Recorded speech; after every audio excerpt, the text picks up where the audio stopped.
Korean Hornbeam are just so expensive in the UK right now, but I want another one. How on earth am I going to get it? Easy.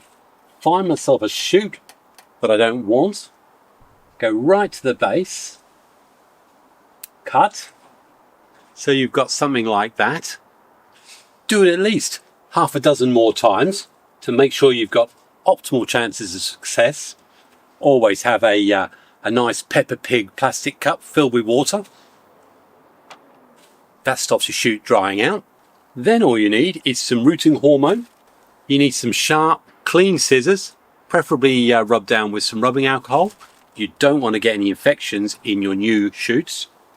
A poker to create your hole. Again, you don't want to be bending those little shoots. Then you'll need a pot. I always use a 50-50 split of vermiculite and fine grain potting mix that's usually used for my Mame bonsai.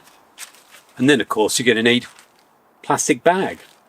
Then you take each of your cuttings, removing leaves along the stem, and then I will leave just one or two at the top. Cut the growing tip off. That is my cutting.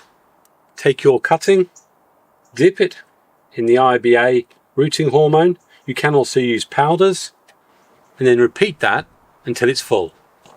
And then just take the plastic bag, get the pot, slip it inside, trying to avoid knocking all the shoots that you've just put in there. This is often the hardest bit.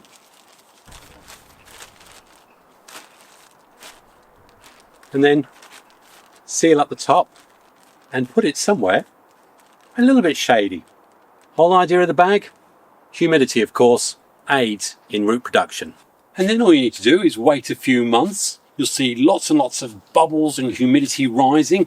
Hopefully you'll start to see some new shoots coming out from those cut leaf nodes.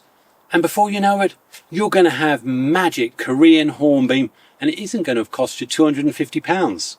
It's just in fact two small problems. The first is that there's no way of knowing whether or not these will actually produce roots.